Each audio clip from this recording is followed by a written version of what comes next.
That movie sucked. I kind of liked it. Movie Night Crew Network.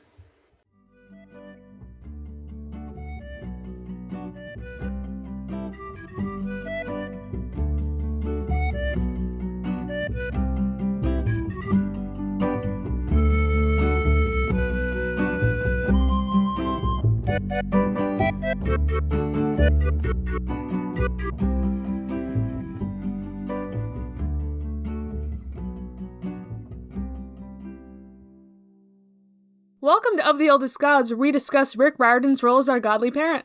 I'm Taylor from Cabin 6. And I'm Charlie from Cabin 13. And this week, we are joined by our friend Jason from Cabin 7. Thank you for joining us, Jason. Thank you for having me on. It's great to be here.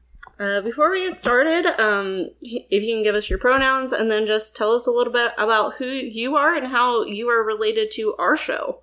Okay, well, I go by he, him, and I've been a friend of Tina's for a few years. Christina you all know from Restricted Section and from guesting on here. And recently I've been helping produce the Movie Night Crew episodes, the namesake of our Movie Night Crew network. And I help out with the Movie Night Crew show, where we talk about movies every Sunday. Episodes come out every Sunday. And it's been really cool to talk about movies, because that's like a big passion of mine. Like, I have a huge collection of movies, and you can like look at the wall behind me, like I got stuff. You know? He does. So, I can confirm. Yeah. So, and this was really interesting to kind of branch out and do something I've never done before, because I got to be honest with you, I don't know anything about Percy Jackson. And that's why you were chosen. And that's why I was chosen to watch it, and I made myself watch it twice. That's why you were chosen for tribute. Hey. You're welcome. All right. Hey, we didn't make you watch both of them. That my boyfriend has to do. Oh, does he? Oh, God. He gets to come on for the book 2 episode. Oh, okay. For a second, I was like, the if second they movie make is me worse. watch... Just so you know. I don't disbelieve you, Charlie. Like, this one sort of makes a cohesive movie. Yeah. Is it really like that bad? Because I was like looking up stuff about like the whole marketing or all the numbers in it and stuff like that, and it like, I guess it like made money, sort of, but like I guess not enough, because it's supposed to be a trilogy, right? It's supposed to be I don't even 5, technically. It was supposed to be 5. Oh, I think they were gonna make it a trilogy, like, because of how they did the first one or something. I don't know. Yeah. It was interesting when I was like looking up everything about it, because I was like trying to look out, okay, who put this out? When did it come out? And what were they maybe trying to do with this? Because with Percy Jackson, like, I noticed it was made by 20th Century Fox was one thing. Mm-hmm. And it came out the same year as Harry Potter and the Deathly Hallows. Yep. And I'm thinking this was basically just an attempt to start like a new franchise, and it just kind of fell on its ass or something like that, because it seems like, because like Warner Brothers has Harry Potter and New Line Cinema had Lord of the Rings, Fox had nothing, and they were like, here's this book series that like is popular, and we can definitely make a trilogy out of it or something like that. But then they decided to hire the writer of Cheaper by the Dozen 1 and 2. Oh shit, I didn't realize that's who wrote it. My goodness. I just like the fact that it's Chris Columbus who directed it. Exactly, the Chris Columbus thing, yeah. Because he directed the first 2 Harry Potters, and I think they chose him because he's good with kids, too. That's exactly what I was thinking. And they aged the characters up for this one. Yeah, what I was thinking was, for sure, with the Chris Columbus thing, because it felt to me like, when are you two into superhero movies? I don't know. I am. Yes. Okay, so did you see Justice League, like the first edition of it, quote unquote? I've seen part of the original, but I've seen the Snyder Cut most. I've seen all of the Snyder Cut, but most of the original. So what happened with that was that, everyone was kind of like dissing the DC universe at that point, and was saying like, it's never fun, it's all dark and broody. So they got Joss Whedon to kind of come in and re-edit Justice League to kind of make it more like a Marvel movie, and then like it just kind of totally fell on its face. I haven't seen the Zack Snyder cut, but I've heard it's a lot better, because I've seen Justice League now 3 times, I think, and I could not tell you like a single thing that happens in that movie. Like it's kind of a mess. Just like Percy Jackson, I can't really tell you what happened in the movie. I'm not a big DC fan. I did like Aquaman, and I liked Shazam. But Shazam's its own type. That's its own thing. It's like it's like their version. Except for like one scene isn't great for me in Shazam, but everything else is good. Yeah, it was kind of like DC's version of Deadpool. Like it was kind of making fun of everything. Yeah. That's what I loved the tone of that movie. And I liked Aquaman because it was cheesy, but like I didn't see it. Like it made me laugh. It was 2.5 hours long. The underwater CGI for that movie, just like I couldn't watch it. Yo, I saw it with my mom. I saw it with my whole family, and I don't know if you realize this, Jason, but I have many siblings. Oh, really? I have 15 siblings at current count. 7 of them were at the movie theater with me. Oh my It was God. us, my nephew, and my mom and stepdad. And that movie is my favorite movie watching experience with my family ever. My youngest brother decided to go sit in the very front of the theater to be as far away as possible. A few of us sat in one row, a few in the other, and then in the back is my mom, stepdad, and one brother. And the whole time, anytime Jason Momoa came on the screen, my mom starts making these really loud, obnoxious orgasm noises. Oh, God. And so the entire movie, you just hear that, and my stepdad screaming at her to shut up. And it was my favorite thing to ever happen. So, you know what? Aquaman might not be that great, but boy, was it great for me. Oh boy, my mom moms didn't everywhere. do that. I was going to say, like, I think it made so much movie because just, like, moms love Jason Momoa. It was hilarious. I hate Amber Heard. I think she deserves some sort of recompense for her shittiness. No pun intended. But it was fucking hilarious. So, speaking of underwater stuff, this movie opens with Poseidon being a kaiju, like just coming out of the water. Oh my goodness. You're good. That's transition. Yeah, that's a fair description of that, to be honest. I was like, ooh, what's happening here? And then he sheds all his water weight and then is normal sized. Joe. So I did watch this with Joe, my boyfriend, and he's just like, and nobody saw that? That was his whole thing, this whole movie. No, there was one fisherman who saw that. There was one where guy. are citizens? Where are any civilians the all one during guy. this movie? Well, because in the book, they have an explanation for, like, why people don't see it. But they don't in the movie. Yeah, I always just kind of assume that like gods just always kind of have some, like, cloaking device or something like that humans can't see gods. them. That's essentially how it works, yeah. Also, who's going to believe you? And then they meet in, like, the most public location in the world, which is Empire State Building. I thought it was kind of funny that Zeus, like, chose a giant lightning rod as his meeting place, but I don't know if that's, like, on purpose. I don't know if, like, Rick made it on purpose, but, like, that does make sense.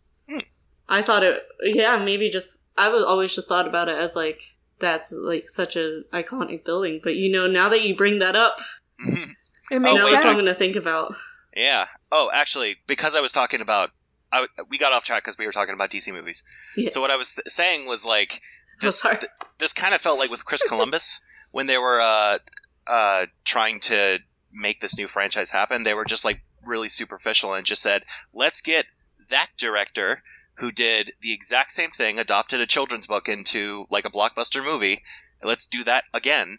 And I noticed that, like, this movie is really kind of well made and it looks good. I think the biggest problem in general, like, if take any adaptation stuff out of the book, I'm sure you guys are going to talk about that, but I found the movie to be the problems to me were in the dialogue, in the writing.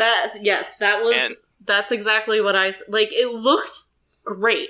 It looks like a real movie, but it looks very well shot. But as soon as people start talking to each other, I fell off. I was like, I can't do this. Yeah, and the pacing felt really weird because answer me this question, because I was looking this up on Wikipedia.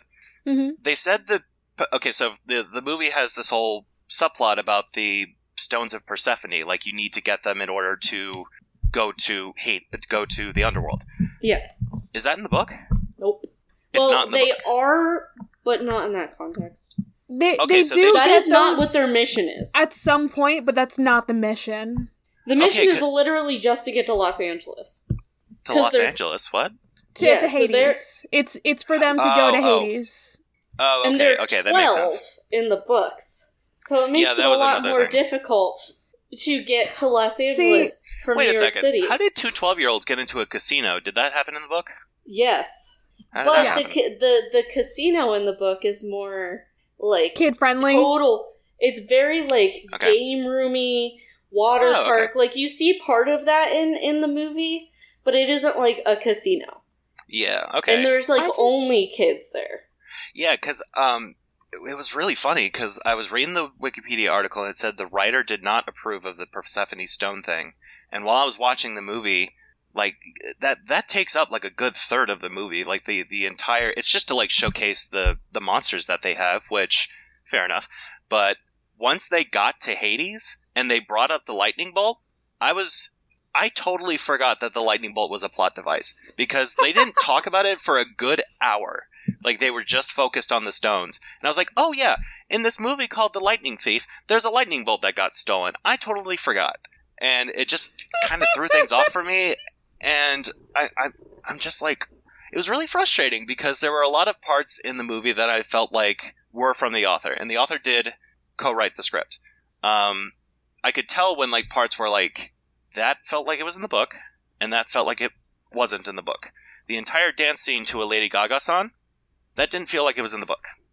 Okay, Yeah, I love that the- scene because it's so absurd. I love it I just- because it's so it weird. made me cringe because I was thinking of the time it came out, like 2000. That's Poker Face, like, just came out. Like, that's like, let's get, a dance scene with the kids, and they're gonna like it with the popular song and everything. And they, like, make High School Musical jokes, and it's like, high school without the musical. And what are the only things they said? Like, there's a video iPod, which I thought was kind of funny. And there was something about, oh yeah, he talks to that guy who's from the 70s, and he said, oh yeah, I watched that on DVD. And I was like, oh, DVD. I remember those days.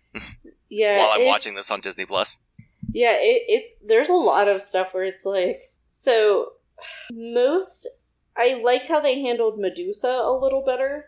Yeah, And how Yeah. they, because the way, and this is like a big part of our show is to talk about the social context and stuff, mostly Okay. because I'm a social studies teacher, so that's like my part of the show.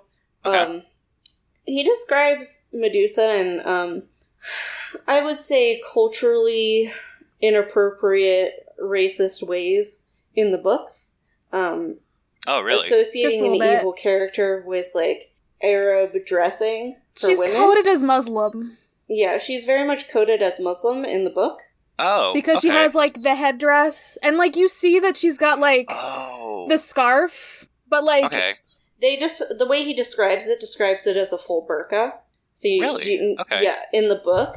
And so, I mean, that was basically our whole conversation that day, because that is a big part of my job, is sort of establishing where those social misconceptions are. That is weird. I really did like the Medusa thing up until Uma Thurman started talking. Although she was like, have you ever seen Batman and Robin? yes. Yes. I got strong Poison Ivy vibes from her because she is just hamming it up and loving it. But Yeah, so she has to say things like, "I dated your daddy." I'm like, oh god. Yeah, And like the I design think of Medusa. she did a good job with the dialogue she was given, but her Yes. design as a character was great. Yeah, Mhm. well, Like the outfit. yeah, the reveal was really good, having her kind of be totally cast, and like the general building of tension in that scene where it's just a garden center, you don't really know like where the scene is going to go, and then all of a sudden, you start to see the statues, and you're like, oh, and you start putting the pieces together like with the characters. I thought that was effective and everything. It was actually kind of frightening, but once everything starts happening and gets all actiony and stuff, he's like, we gotta get over here, heads up. And you're just like, oh god, I was like, really? He says heads up as soon as he chops her head off, and I was like, oh my god, am I watching an Evil Dead movie? Yeah. Did either of you catch when one of her snakes went up his nose? No. I didn't at first, but I went back and watched it after you pointed it out to me. Yeah, that happened. Oh, God. Yeah, I cringe every time it happens. I didn't really like the design of Medusa in this one because she has like 30 plus snakes on top of their head, and they're all moving. So they're all going in different directions, making different noises, and I'm supposed to be trying to listen to Uma Thurman talk, but my ADHD is just like, I can't. The snakes are moving so much, I can't focus on what you're talking about. Yeah, I think I have watched no it clue what's twice. happening. I just see a snake. That's Yeah, it did kind of remind me. Did you ever see Clash of the Titans? I think I know what you're talking about. I haven't seen the whole thing, but I'm pretty sure what you're talking about. There's like a pretty famous scene from that movie where it's a claymation Medusa, but it's like it's structured in a way where it kind of feels like the Velociraptor scene in Jurassic Park, where it's just like constantly going around the corner and peeking around just to make sure she's still there, and it builds tension. But yeah, I would say that was maybe like my favorite part of the movie, but everything else, I don't know. What should we talk about next? That's honestly, that and the Minotaur scenes and the Harpy at the very beginning are really the only... Or Harpy? the Fury, sorry. The Fury, yeah. I was thinking, Even I knew that, about Taylor. I was thinking about the cleaning Harpies all of a sudden, because Did you- we just recorded... That really came did out you of nowhere, notice- that the teacher just turned into a bat. Did I was y'all like, notice wait. that... Oh, sorry. No, go ahead. So in the book, she's like his math teacher, but in the movie, they made her his English teacher. And did y'all notice that, like, the quote that she has on the Why? board is, "I'm a Fury in your words, but not in your words"? Yeah. That's Yeah, supposed to be a 'cause clue. I pointed it out to Joe, because a regular, like, watcher wouldn't know to look for something like that. Like, Mm-hmm. Okay, yeah, I definitely know that. There was a that quote totally from passed by Othello me. on the board, and, like, that was a whole thing. Oh, dang, this movie has layers. I didn't know. yeah, so it's very interesting, because, like, the Minotaur was a thing. It was good. I also thought like the CG on a lot of the stuff looked pretty It good. was surprisingly good. Yeah, it was pretty for good. I think the they movie. they followed like the tried and true tricks that I've noticed over the years. CGI looks really good when it's used sparingly. When That's fair. it's not for very long. The Fury scene is only like a few seconds, or it's like a minute, and the Minotaur is like kept in the dark like a lot of the time, so you don't, like that kind of covers up any kind of missteps they may have made in the animation or something like that. And what was Pony Bronson, Pierce Brosnan, his centaur body actually looked pretty good. Yeah, it surprisingly that was a very surprisingly well done animation. Effect, yeah. And, It was a little Tony distracting. Bronson is now my favorite thing ever. Yeah, I was like, I can't heal these. That was just so weird to see Pierce Brosnan do that. Also, like, do you guys feel that they tried to make him look Greek? Yes. Because he has like really olive skin. He has like the beard, the like kind of curly Greek hair, and I kept thinking like, I don't think Pierce Brosnan's Greek. I don't think anybody in this movie is Greek. Yeah, I mean, I had this sort of thought when watching even Mamma Mia 2. Oh god, I saw Mamma Mia too. I love Mamma Mia. Mamma Mia 2. I also like love Mamma Mamma Mia. Mia. Mamma Mia is fine. Leela makes me watch it all the time, and I like ABBA, but Mamma Mia 2, I was like, this is unnecessary. I didn't need to see this. I like didn't the need second one better than the first one.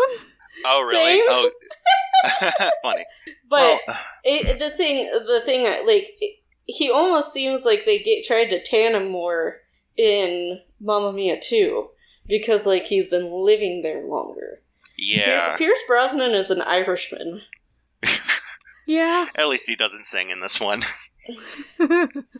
That is the biggest downfall of the Mamma Mia franchise. I also Oh my God, don't but me and think they Leela do needed it. to give him, like, the brown, like, luscious locks and everything. He would have looked more like Chiron if he didn't have that. Yeah, Because, like, in the just- books, he looks like just a teacher. He's just a dude. He's just a Oh, he's- dude. okay. He Okay, would good. look Yeah, when like he's- somebody I work with. Yeah, when he was in the museum, he looked like Professor Xavier, like Shaggy Professor Xavier or something like that. I was like, this doesn't, I don't know. But, Yeah, so, no, I Yeah. definitely see what you mean. Like, I'm trying to think they sort of I feel like they do something similar to Stanley Tucci in the second movie. Oh, Stanley Tucci in the second one? He's Dionysus, but it works with Stanley Tucci. Okay. Because he's the best Italian. part of the second movie. He's literally the best Italian, part. so it's not He's there like for they're... 5 minutes. Yeah, isn't that how it always goes? That was funny, too. Actually, I noticed in the credits, when the credits come up, Sean Bean is, like, the fourth name to come up. Even though he's in it for 10 minutes tops. Not even that, like, maybe 5. Like, he's in it at the very beginning, and I was like, oh, look, it's him. And then he's in the end. He lives. Yeah, that's what I was thinking. I was like, he is a god, but the Sean Bean curse is a powerful thing. I was like, is Zeus gonna die in this movie? But no, that didn't happen. That would have been great, not. though. That... I was just like, oh, Boromir, what's gonna happen to you, buddy? Aw, buddy. This is Ned. like, this and National Treasure are what I know him from. Oh, yeah. So, like, when people started mentioning the Sean Bean curse, I'm like, what are you talking about? See, I've never seen a movie where he died. I know him from Lord of the Rings and Game of Thrones. Exactly, yeah. I don't think I've seen... I think he was a Bond villain one time, speaking of Pierce Brosnan. I think he was in one of the Pierce Brosnan movies, and I think he dies at the end. Oh, probably. That's great. Yeah. I mean, a lot of actors die in movies. It's kind of funny that it just happened. Sean Bean just kind of gets known for it. It's like all people talk about. He's a great actor. I've seen like a table, and like he lives more than he dies in movies. It's just he dies in very notable ways. Yeah, I mean Like- the Boromir like death is pretty. Boromir, Ned Stark, like two very notable deaths. Yeah, I'm not putting a spoiler alert on Ned Stark's death. The book's been don't out for 2 decades now, more than that. yeah. Fuller The than show's that. been out for a decade, and don't even watch the show anymore. Yeah, It's so fine. so like I would maybe watch the first season and then just stop. Just. I was fine with the first 3 seasons. Yeah. I had been planning started on reading the watching first- it like 10 years after it ended. Like, to just be like, okay, once it's died down, I'll watch it. And then I Yeah, heard once the hype how dies down. horrible it was, so I'm just like, not even gonna waste my time. I did not watch the 8th season, I will admit. I ended at the end of season 7. I finished the end of season 7 right before the season finale. Mm-hmm. And I'd or the series finale, and I'd been hearing how bad season 8 was so far, so I just decided I'm not going to continue and stopped. And the last episode of season 7 is the end of... I know what happens, but... Yeah, there's just such a stark difference between... No pun intended. But there's such a difference between... It's like watching a completely different show. I remember we were watching the 8th season in real time, and we were just like... This feels different for some reason. I can't put my finger on it. And then we decided to, like, take a trip all the way back to the first season. And we were like, oh, okay, the writing just sucks on these new episodes. Because, like, those early episodes are really, really good adaptations of the book. Because I've been reading the first couple of chapters of the first book, and I was like, oh my god, this is exactly like the show. Yeah. So, and it's the same thing with, like, say, Percy Jackson or even Harry Potter to an extent. Obviously, they did a very, like, pretty good job adapting those for the screen, of course. But you start off really good, start off strong, and then things will dip. And just happens with the Percy Jackson movies. It started off for like a second and then immediately And dipped. then it dipped real far. And there's a couple things that happen in like, Jason, you don't know this, but the villain in the books is not the same villain fully in the movie. They changed the main villain?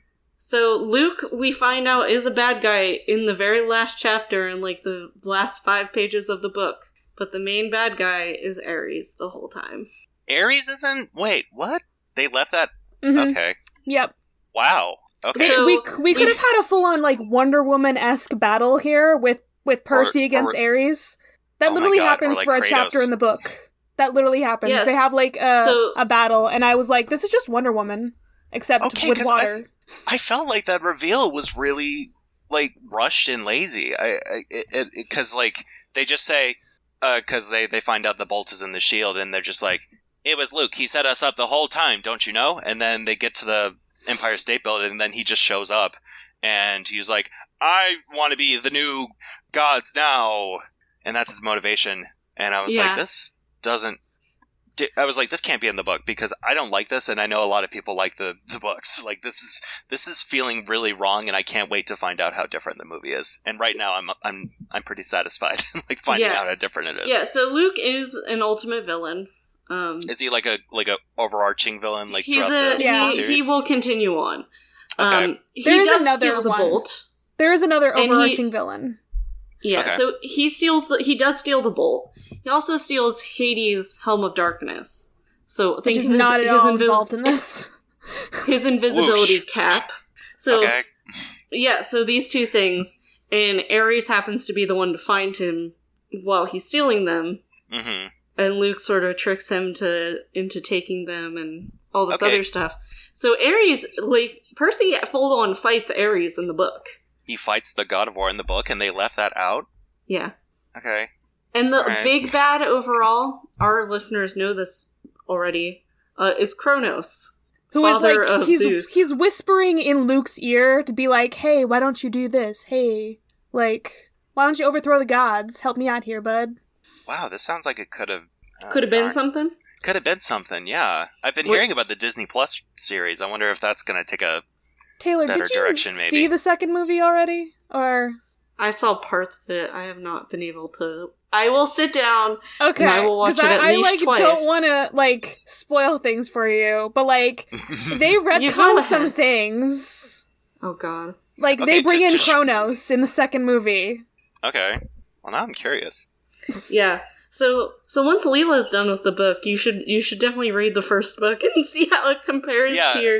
Even like because she's only halfway through it, and even like in the first maybe half hour of the movie, she was like, "This is really different. This is not like the book at all." I mean, Yeah. the teenager thing is like a big one. I think that's a Yeah, to big go from change. 12 to 16. Okay, It made things kind of creepy for me in a few scenes, honestly. But go Hmm. ahead, Charlie. I think it would have been so funny if they'd like, because I think they aged them up just so they could be like, oh yeah, this is how they're like, they can drive across, and it'll be so much easier to just have them drive themselves. But like, How did they get around in the book? they have to like hitch rides a bunch of times. It's Oh, They okay. took Yeah. Amtrak from New Jersey to Denver, and they would It not was have been very able to with the amount of money. complicated. Like Okay. we did math on air about They did not Charlie have enough did the money for that train ticket. Charlie Yeah, did the seriously. conversion rate. I was like doing the math from like tickets from Newark, New Jersey to Denver, Colorado. It was a time. But- Yeah, so that's how they actually get around. But I I think guess it would have been that's their main journey. yeah. That's where the journey comes in, is them trying to get to Los Angeles. Oh, It so just it's would've more like been- is it more like a road trip movie? Kind Yes, of like they're it's just a trying road to get trip. from A That's to D. what it is. And Okay, these 'cause monsters this- just keep coming out to get them. Yeah, this felt more like a video game. It felt like Hmm. you Yeah. have to go get the thing so you could advance to the next thing, so you can get the next thing to advance to the final boss, which I thought was going to be Hades, which it wasn't. But I was a little disappointed with that. But actually, speaking of Hades, I wanted to like bring up a topic with you. Mhm. How do you guys feel about in movies in general when they depict Hades as the devil, or like Alright. the underworld is hell? I will let you go first, Charlie. So, I identify as a child of Hades. Hades is Okay. not a villain. He's no. Yeah. I mean, I love the movie Hercules, like the Disney movie. It's great. Yeah. Hades is a great villain in that movie. Hades is not the fucking devil. In mythology, That's what I was thinking. he doesn't like do anything bad unless you do bad shit to him. Yeah, it's not like it's not like a god devil thing. He's not like the antithesis of Zeus or something like that. He's just his brother, and he has like kind of a shitty job, but he does it really well. Yeah, You know? he just rules the dead. And like that doesn't That make you always- inherently bad. Yeah, that always bugs me because I've seen the underworld in a lot of adaptations, and they make it fire and brimstone, and like everyone's suffering, and I'm like, It's not no, all that's like just that. like it's not a place of punishment. It's just like where people go, and like they even like make Hades have like horns and bat wings when he's a giant monster, and he's like surrounded by fire. That fire like- thing, not in the book. Yeah, Yeah, it's like they're just not trying wrong. to sell it to people who are like have a passing familiarity that they just, or maybe the people who just saw Hercules back in the 90s, and we're just like, Hades, he's a bad guy. Like, okay, his description in the book is like, he's very like regal and like godlike. He's got like long black hair, long black robes. Like, yeah, he's a very classic king.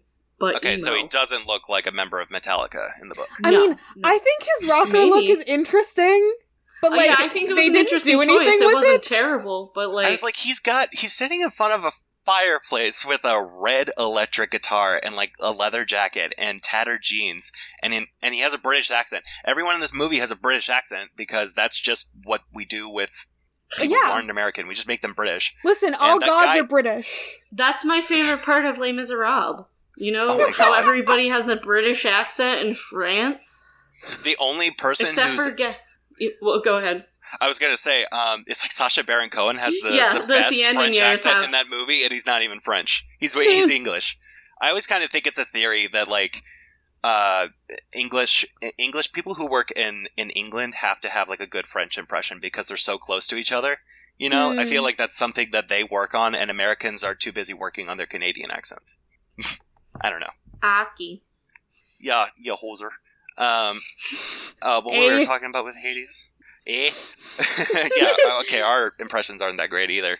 We're great. I was not trying. I can do better Australian than I can anything else. That's why we have Sam. Sam's here to liven up the accent field. Because we're all Australian. From the eastern United States. Yeah. Yeah. We're very We don't even have any West Coast rep. We're terrible. You know, it's us. It's us and Sam. We hope you like East Coast fare. That's all we got. But what else can we talk about with Hades? So with Hades, is there something else I wanted to say? What was your feelings about Persephone? Do you know anything about her? Yes. I'm pro Rosario Dawson in anything. So, I was a little... Okay, clear something up for me, because I have a vague understanding of the Persephone myth. Mm-hmm. It's Hades takes her down, and that's the time of winter because she's the god of like fertility or like springtime. Yeah, she's literally the goddess of spring. Was she like being tortured or being like abused in the underworld? Because I hear conflicting things. Eventually, it just sort of is a thing, and it just happens, and that's just the turn of the seasons. And she becomes like a goddess of death as well. My personal biggest issue is the fact that she's there at that time, because it's summer? Right before the summer solstice. It's fucking June. That's weird. She is the goddess of spring. It is springtime. He's like, what are you even doing here, Persephone? Yeah, she is not there in the book, because that would make... She's there so they can have the weird Persephone Grover her thing. And Grover. That's so weird that they had to go through so many lengths to make it fit into whatever format they were going for. I'm like, why I think you need to start over and start from square one, because this is not working. Like, the fact that, like, it took them so long to get to Hades, and then that's not even, like, the main conflict of the movie. It felt anticlimactic, because I thought that was going to be... Because Hades is usually a bad guy. I thought that was going to be, like, the big thing, and then... It just kind of they pulled a Mandarin. They just like said, nope, he's not the bad guy. It's this other guy. I mean, like in the book, they are kind of like, oh yeah, we think Hades is the bad guy, but like he ends up not being the bad guy, and he's just like, did you steal my helm? Like, I want my shit back. Give me my shit, and then I'll give you your mom. And also Hades is the nicest god to any of them ever in the book, because like after he finds out Percy didn't steal his shit, then he's like, oh, you can just have your mom back. And, like, I'll help you out. I'll, like, make sure that you're not a fugitive anymore. Like, you're all good, man. It's almost like Hades is a nice guy. Yeah. He does, like, some real chill shit, because he's like, oh, man, you weren't a dick. I'm gonna redo the things that sort of I was dickish to you and make things right. Whereas Zeus is just like, you're lucky I didn't kill you. There's a crazy, thing on Disney Plus. You know, they have, like, all the old like Disney Channel cartoons from back then, or not Disney Channel, like from I'm talking like the 30s, like the old animated movies. Yeah. And have you ever seen the Persephone one? No. There is a Persephone one on there, and it's like it's one of those. It felt like it's kind of like an opera. It's like an animated opera, and all the characters sing, and it's just kind of telling you the story. And I felt like it was one of those things where they said, like, every time a new medium comes out, they are always like, how can we make this educational? So I was kind of thinking that's maybe why they did it. But Hades is legit the devil in that in that one too. He's got like horns, he's got the goatee, he's got like a big collar, a cape, and red spandex on, and a trident and everything. And I was just, it's just kind of funny how like totally off it was.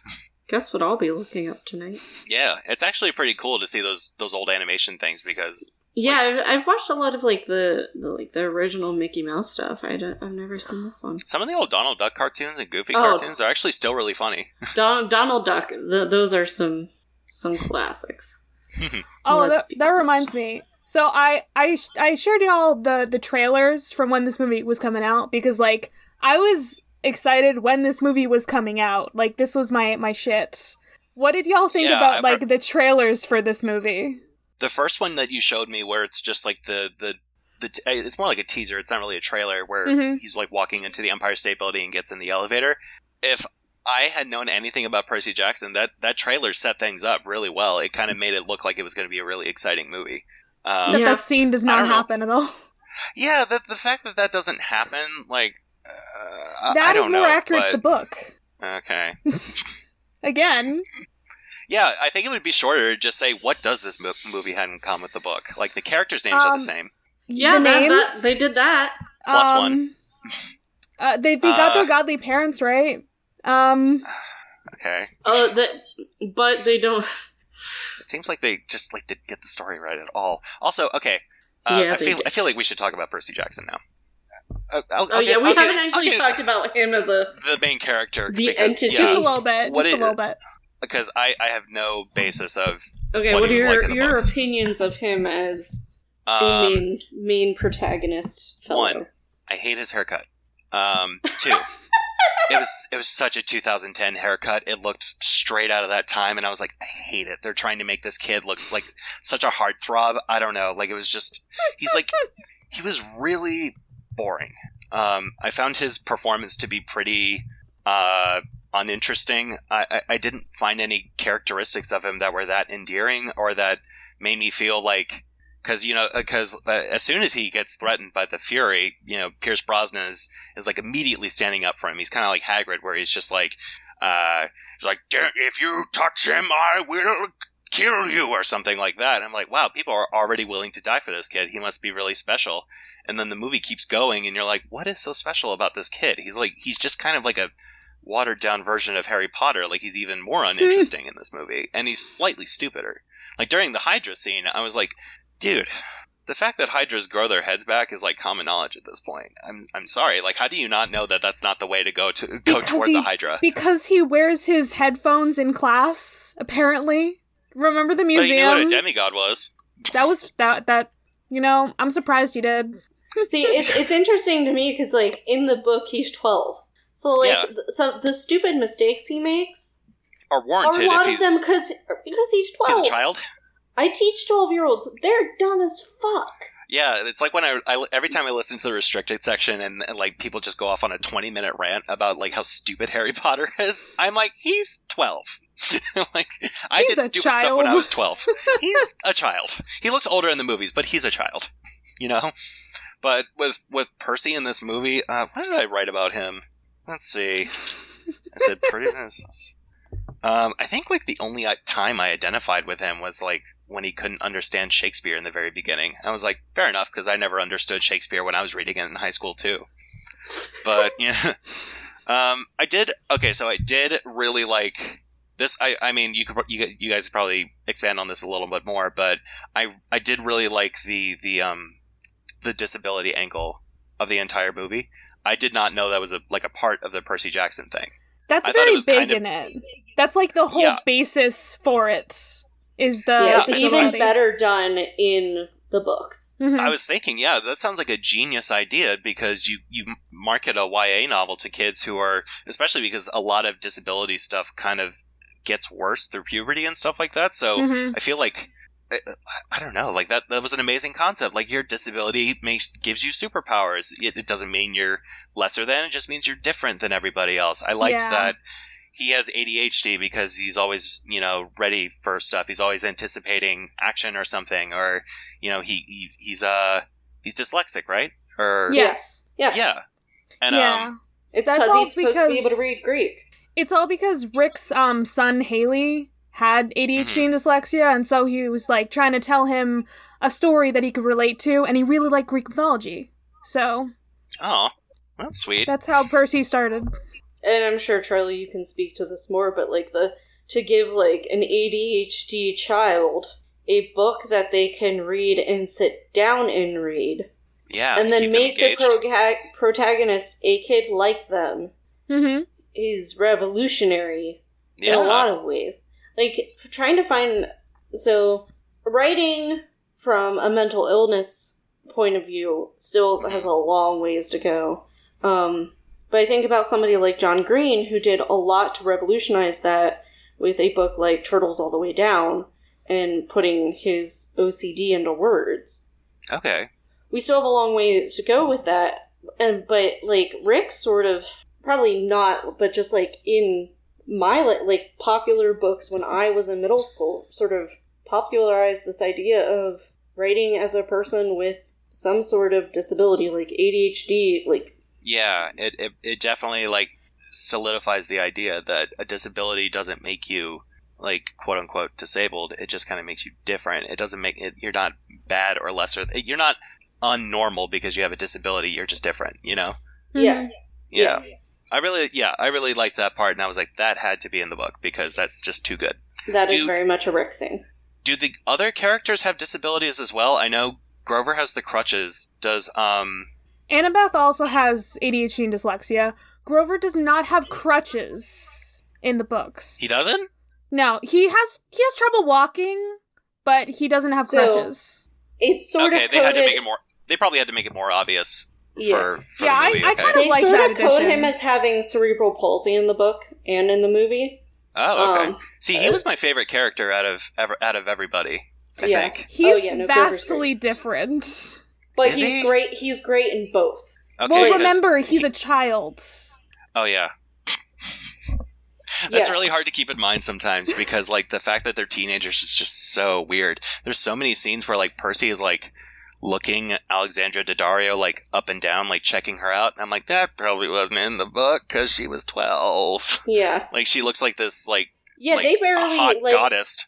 They have to, like, touch hands at one point, and they get embarrassed. Like, it's one of those They're things. adorable little dorks. See, sounds cute. Grover is great in both adaptations, but Brandon Underwood did a really great job with what he was given. Yeah, I think a lot of people tried, at least, because sometimes you have to say lines like, I don't know, some of the dialogue, like, really got me, where, like the reveal that he's a demigod is literally prefaced with a, no way, yes way. And I was just like, oh, God, screenwriting 101, guys, come on. Like, that, and they said, like, did that really just happen? And, I don't know, there was just a lot of things like that, where I was just like, the writing is just so subpar sometimes. It just feels so obvious. I don't know what you guys think, but... Joe literally got up and left the room on several occasions because he got bored and annoyed with the writing. Yeah. I just laugh at this movie. That's how I cope. There are parts of it where I can laugh at, like, how dumb it is. Yeah. And how good it could have been had they been smart about it, but... and did just everything differently. Don't get me wrong, I love Logan Lerman. I think he did a wonderful job in Perks. Like, he was great. Okay. So... Which, I live in Pittsburgh, so, I've got Are there any character traits that are, like, that didn't quite make it into the movie with Percy? His sassiness is, like, a little bit less in the movie. Okay. He's very sassy. He's kind of like Harry Potter, too. He's a little less sassy in the movie. Okay. They're the same. Yeah. They're basically the same person. I mean, yeah. I mean, like, I assume that's why they picked this movie to adapt it, because we just, like, it's Harry Potter, but with Greek mythology. They also are described exactly the same way, like in the books. Both, like, messy black hair and green eyes. I was like, is he quite a funny boy? Is he not quite that normal? But It's just so it's funny. yeah, I kind of wanted to like this movie because I didn't go into it thinking like, oh, like I've heard this movie so bad I'm gonna love hating it or something, or I tried to give it a chance because I like Greek mythology. I've always liked Greek mythology. Mythology in general is just really interesting if you're into like world cultures in general, because it's such a perfect mirror of how what these civilizations thought about the world around them. And just I don't know, like I was just watching it and I was like, I don't hate it, but I don't love it. I'm not even like really liking it that much. It's just like a perfect meh. Like I don't know. I would very much recommend you read the books now. Like, okay. Because just by the way you're talking about it, I think you would enjoy them, just not beyond just like us wanting everybody to read the books. Like, but a lot of the criticisms you've had are sort of fixed in the books. Oh, okay. So, all right. And even if you don't go back and listen to all of our episodes, because we obviously had you on because you'd never read the books, so it would be interesting for us to now talk about it. So, listeners, you all know how our show works, but the first half of our episode are actually Charlie and I talking about the history and then the myths that sort of shape the chapter. So even if you don't go back we and talk listen to about our like chapter the context discussions, of like why there's this a lot is here. We talk about the myths and stuff that sort of back up the chapters. If you are ever interested in wanting to go back and listening to that part of the stuff, that sounds interesting. Actually, the Hydra is not in the book. What? No, that's in the second one. It's in the second book. But they fight the Chimera and stuff. So Jason, the Chimera is the Parthenon thing, just a movie. It does not happen. The entire they actually Parthenon go to the thing. Gateway Arch. They go to the Gateway Arch, not the Parthenon. Why? I don't understand. Okay. I feel like I'm just be asking that question a lot. Like, why? I don't know. Especially, I mean, the Hydra scene was cool, and I've actually been to that Parthenon building in Nashville too. It's really cool. I have too. It's really fun. Yeah.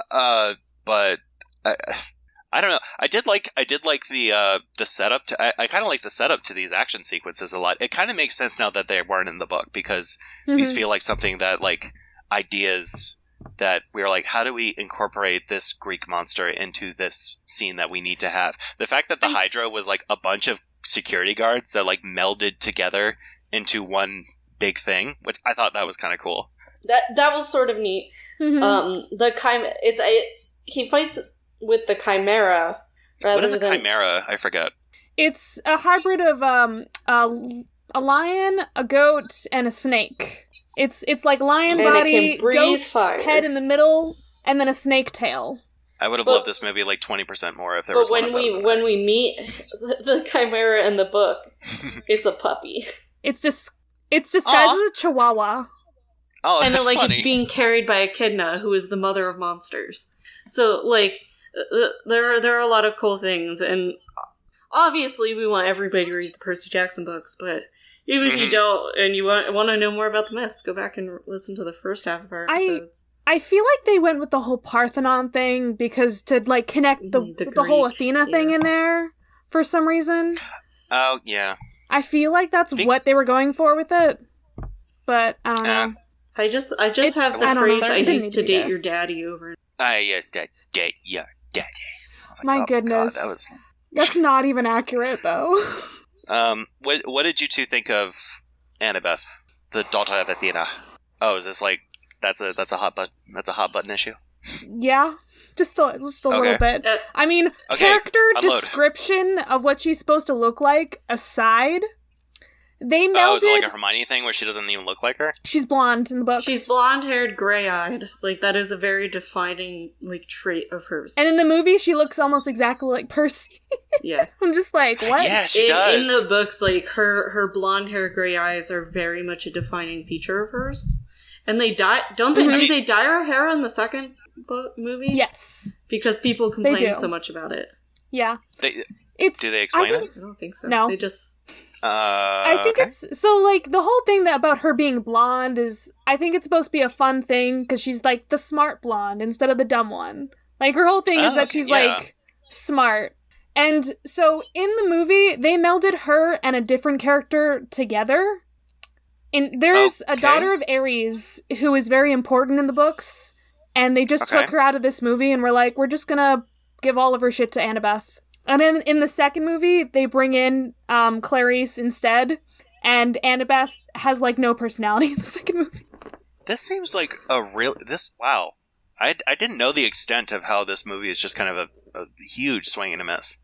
That seems really weird, where you have to go through all these hoops to, like, combine characters in order to, like, make them fit in your chopped up screenplay.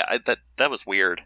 I mean, she is a badass in the book, so she is, because, like, war strategy and all of that. But she's not that antagonistic toward Percy as much as she is in the movie. Well, that was probably to, like, generate some sexual tension, I guess, because I think so. I don't know. I mean, I don't know. The actress they got, Alexandra Daddario, she was just kind of... Leela described her as having the most beautiful dead eyes in the world. I said something similar to Joe, actually. She has these striking eyes, and it's like watching Queen's Gambit with, like, Anya Taylor-Joy. She just has those eyes that just, like, draw you in, but she's a much better actress than Alexandra Daddario. I was like... I don't know. It's just like these characters were just so, like, flatline. I didn't really feel anything about them. Like, especially because it's such a shame, because with Harry Potter, like, I mean, we're gonna keep comparing it to Harry Potter. It's like our inevitable. Our episode we're recording on Thursday is literally doing that, so you're fine. Oh, okay. At least I'm not talking about Lord of the Rings. No, I do that on a pretty regular basis. You're good. Yeah. Okay. Good. But oh, darn it, I forgot what I was going to say. Because, like, I kind of went into the Harry Potter movies with the same scenario. I didn't read the books. And those movies did an infinitely better job of hooking me into this universe without any prior knowledge of it. And the fact that Chris Columbus was attached to something like this is really confusing for me, because he's made a lot of good movies. He's made both Home Alone movies. I think he did make the National Treasure movies. I could be totally wrong about that, but... Okay, did he direct them, or... I can't remember. I just know that it's his production company that worked on them. Oh, the 1492 thing? Yeah. Yeah, Taylor just learned about that. 1492. I am so dumb. I am so mad at myself. That you didn't get his name was Chris Columbus? It just didn't occur to me that I didn't connect him with it. That year is just burned in my brain forever, because I was taught as a kid that Chris Columbus was the shit. Christopher Columbus sailed the ocean blue in 1492. Like, if it's your name, either you gotta, like, go with the brand, or you gotta go, like, severely against it, you know? Yeah, it's not a good brand to have these days, honestly. I'm saying this as, like, the Christopher Columbus statue in Richmond was torn down last year by the one rioters. In Pittsburgh is all graffitied. They have not decided quite yet what is happening with it. But it is currently very much covered up, because it just continued to get graffitied, and no one likes looking at it. Yeah, because it's near a very nice park area. It's right near Pitt's campus, so, like, I think. So sorry, I had to go back to the National Treasure ones. Go ahead. He is not credited as a director, writer, or producer, so it might just be his production. Oh, I was totally wrong. It was just his production company. Okay. Oh, okay. Yeah. Okay, I was right about that. I know there's a lot of movies he's done that I just can't think of. Yeah. He's a fun director. I do like his stuff. But, like... and he captures the whimsy, and Mrs. Doubtfire. But he's not afraid of drawing. Oh, he did Mrs. Doubtfire? He was a writer on Christmas with the Cranks, which is hilarious to me. Oh, yeah! He was the director of Rent. Oh, he did do Rent. Oh. Yeah, never mind. He made a few... Okay, so he's made a couple stinkers. Hey, I didn't mind Rent. I don't really like Rent as a musical in general. He's directing a Five Nights at Freddy's film that's coming out in 2022, in case anybody is excited for that. I'll believe it when I see it. They've been trying to make a Friday... Five Nights at Freddy's. Yeah, I have to bounce with it when I do it. Yeah, Five Nights at Freddy's. They've been trying to make a movie out of that. Oh, he did Christmas Chronicles 2, but not 1. Interesting. I didn't even see that. Yeah, so... Yeah, what was your point, Jason? We were talking about Chris Columbus and the director. the fact that like he is at this point in his career, he's a seasoned director, and he can look at this stuff and be like, I don't think this is going to work as well as you think it's going to work. I don't know. I mean, it's naive to say that the director has a say in everything, because obviously, like, a lot of you can blame a lot of like your problems with most bad movies to studios. Like, studios are so I want to blame hyper-focused Fox on this. Yeah, they're so hyper-focused on meeting, like, demographics and making sure movies are as appealing to everyone as possible. And I think that's why they kind of made the teenagers, because I guess they were just trying to get that Harry Potter demographic, and at that point, the Harry Potter people were teenagers. And another thing I was kind of thinking about was, I wonder if they made them teenagers just in case, if they got child actors, they run the risk of the child actors growing up and not being like good for movies anymore, because sometimes you don't know what's going to happen after puberty. They lucked out with the Harry Potter kids. They truly did. Yeah, and even then, but they had to shoot those back to back to back, or else you were going to miss that.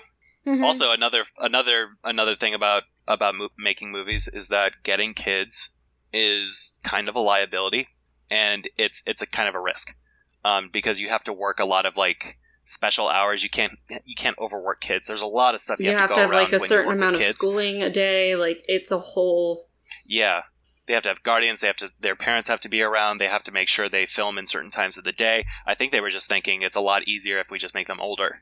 But that makes a lot of certain things about their characters like don't work. Something we didn't talk about the stepdad yet. That was like the most comically evil stepdad in the world, because he's just like, get me a beer. He's like smacking the mom's ass like right in front of him, and the fact that he's just like the biggest piece of shit. He drinks, he stinks, he's lazy. I don't even know how he's supporting them because he doesn't work. But they have that discussion. They're like, why do you stay with him, Mom? It doesn't make any sense. He's a loser. And she's just like, you just wouldn't understand. He takes care of us. You'll understand someday or something like that. That also does get explained. He's 17. That gets explained in the books. Like, there is a It got explained in the movie. Did it? Do they explain it? Yes. Did? Oh yeah, yes, they do Chiron briefly. explained. Yeah. For like 2 seconds, he's like, "Yeah, it's because he smelled a lot." And literally, it's because Gabe smells he so smells badly. so human. It masks the smell of Percy's demigod blood. That's the whole reason. What? Yeah. Okay. It would have been nice if also a thing in the book, but like. So wait, so the gods set her up to be with this particular. No, she chose. But how did she end up with him? She found him. Oh, okay. Because it made it because in the context of the movie, it sounds like you just don't understand. Like, we need money or something like that. And I was like, that's something like you would say to a 12-year-old. It's like, you don't understand because they don't understand how the world works yet. Yeah. But Percy Jackson's like 17 in this movie. He might understand the dynamics of an abusive relationship. I don't know. He was also just like, does work in the books. He does have a job. Yeah. Barely. Okay, because he doesn't work in the movie. I was like, why is he even around? He's pretty accurate to the book, I'm gonna say. Okay. He's like... Yeah, he's probably the most accurate... openly abusive, I'm gonna say. He might be the most accurate character in the movie. Yeah. Yeah, abusive might be a strong word, but he's scummy. Oh, he's very much abusive. Yeah, it was kind of like... the book, it was like Dursley level, like... In the book, abusive. We don't know that he hits Sally until like the last chapter. It's literally like the last 3-4 pages. Oh, that's not in the movie, is it? I don't think they address that. I mean, he slaps her ass, but like... That's... but like and Sally is a whole different character as well. I guess she's not somebody we mentioned. Like, Sally in the movies is a badass, strong woman. And in the movie? She's just very... Or in the book, sorry. Oh my God. I was like, when? Yeah, exactly. Was she a badass in the movie? Exactly, but like in the book, she's so good. Great, and we in the love movie, her. she's just like, man, I'm really starting to feel bad for you guys. This was a kind of a real blow. If you really like the books, jeez. Like I was thinking like maybe it's just like because I watched Prisoner of Azkaban with a room full of Harry Potter. Yeah. Fans, and I was with Tina and Haley and Mary Clay and Grace, and they were just all talking about stuff that did not even occur to me. like throughout the end, because I've read Prisoner of Azkaban twice, but I've seen the movie like a million times because it's my favorite. And they were just like yelling at the screen about stuff that's different from the book, and I was like, oh god, there's like these people are really passionate about these. Like there's only like a few changes in the Harry Potter I've never movies. seen the Harry Potter movies, but I know enough to know like it's not. They don't change the it doesn't entire insult the villain fans. of the book. I'd say, like, the thing that annoys me the most about, like, the third one is they don't explain the Marauders. Yeah. At all, which, like... Yeah. That's the that. biggest thing, I think, that annoys me about the third one. But otherwise, like, I think it's fine. It doesn't have to be a perfect adaptation. But what I was getting at is that like there's minimal changes in the Harry Potter movies for the most part. I mean, there's a lot of stuff that you just can't include in the movies because the books are too long. But like even that can get like Harry Potter fans all steamed up, and the fact that this movie is just so vastly different, more than I ever thought it would be different from the book, like it's like a whole new realization to me. Yeah, and that's sort of why we wanted to have somebody who'd never read a one before, because I had watched this movie before I had read the books. Because I was 13 when I read the books, and the movie came out when I was 12. So I read the books the year after the movie came out. You, Charlie, read them before the movie came out. Correct? So what happened is me and my mom saw the trailer and we were like, oh yeah, we like Logan Lerman. He was in Hoot. He's like fun. We should read the books that this is based off of, like before this movie comes out. It'll be great. We read all the books and then we saw the movie. I still liked the movie like 10 years ago when it came out because I was just like, yeah, this is like entirely different. Like I don't even connect these at all. Yeah, I'm sure I liked it as a kid. It worked in my brain. I saw it 5 times in theaters. Oh my god. I liked it. So when I watch this, I'm just like, I'm reliving the cringe years. I'm reliving middle school. And that's why it slaps. I can see how this... I can see how this is like a movie that would definitely like keep your kids entertained for like a little bit, but it doesn't have like a lot of staying power. Like you don't feel like I mean, obviously you felt like rewatching it a whole lot, but as an adult, I don't feel like rewatching this at all. I haven't rewatched it very much, like in the past 5 or so years. So I had the choice to rewatch it this afternoon. You know, it's bad when I choose to do my homework over watch a movie.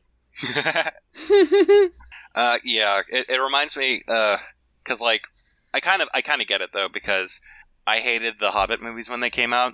But I still rewatch them every now and then just to make sure. See, did I actually hate them? Maybe I missed something, and then I watch them again, and I'm just... I didn't ever watch them.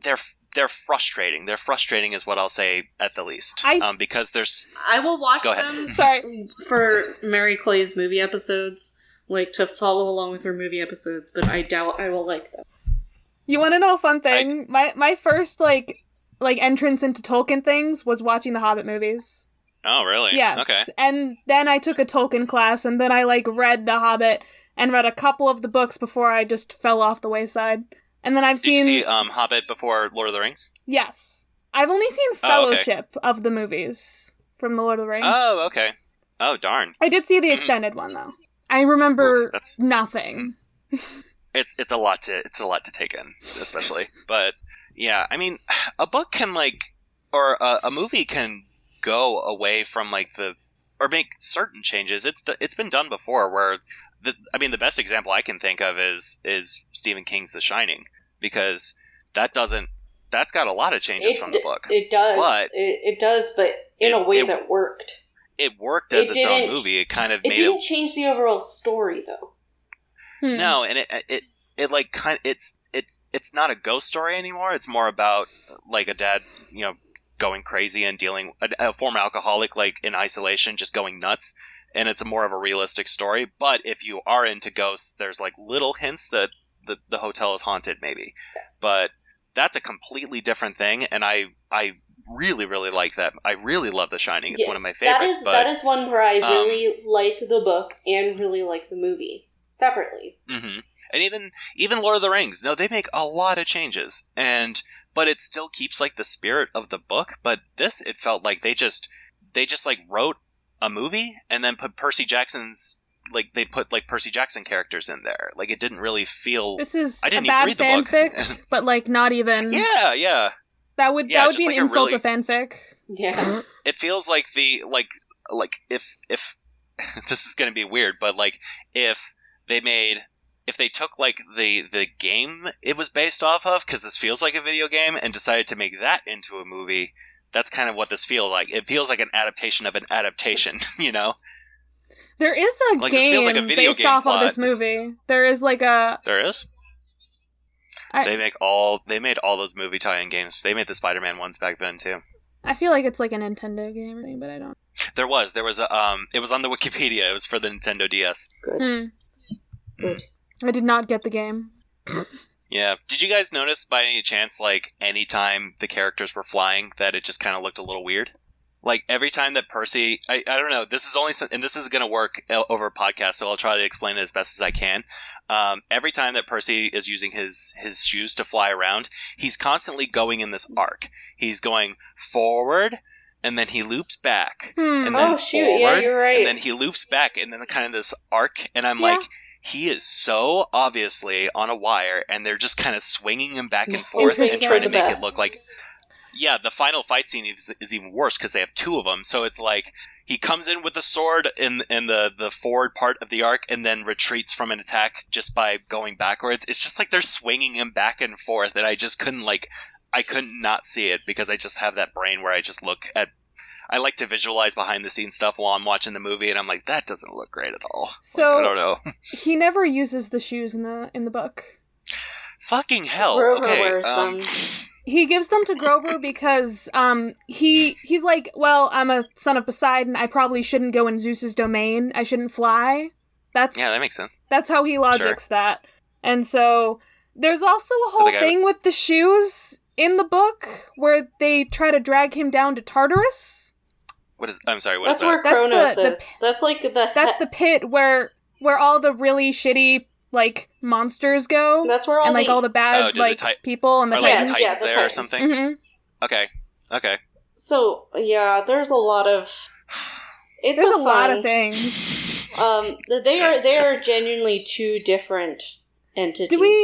We didn't really talk about how Grover is different.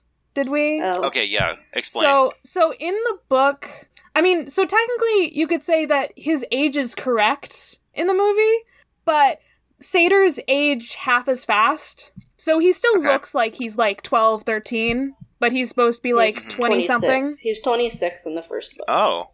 But he looks 13, 14 because... Mm-hmm. Oh, that's interesting. Because like magical creatures and shit. Yeah, I would like to see like a 26-year-old brain in a little tiny teenager body. I feel like that would make for some good interchange between characters. I don't know. Yeah, so so all the parts where he's like getting weirdly like sexual towards Persephone.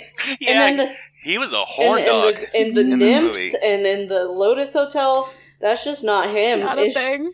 Yeah, he reminded me of Danny DeVito, like when he was a satyr. I was gonna say, I feel like it feels very satyr-esque. Like, if you go for satyrs in mythology, that's kind of what they are like. They're always trying to have sex with nymphs and shit. Especially when you get to fawns. Okay.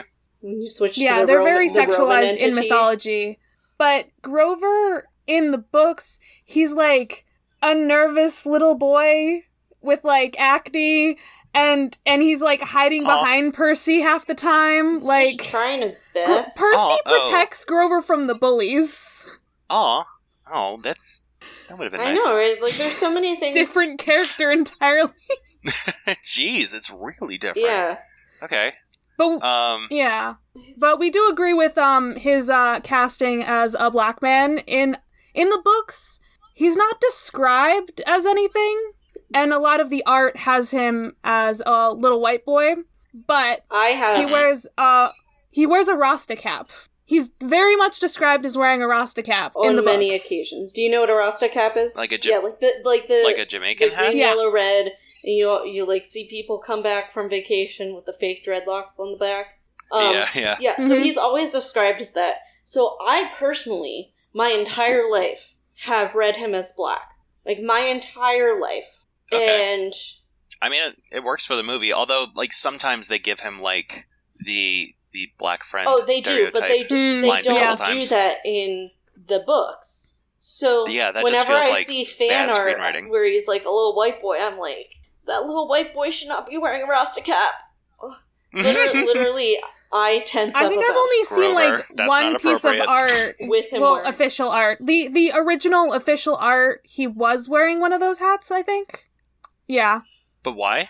Like the Is he like? Does he like reggae music? Or I mean, it's supposed to hide his Why? horns. Because 'Cause in they're the big movie, and they come up with the floppy. whole thing that he doesn't have horns. But in the book, Yeah, he yeah. has horns, like, the whole time. They're just tiny.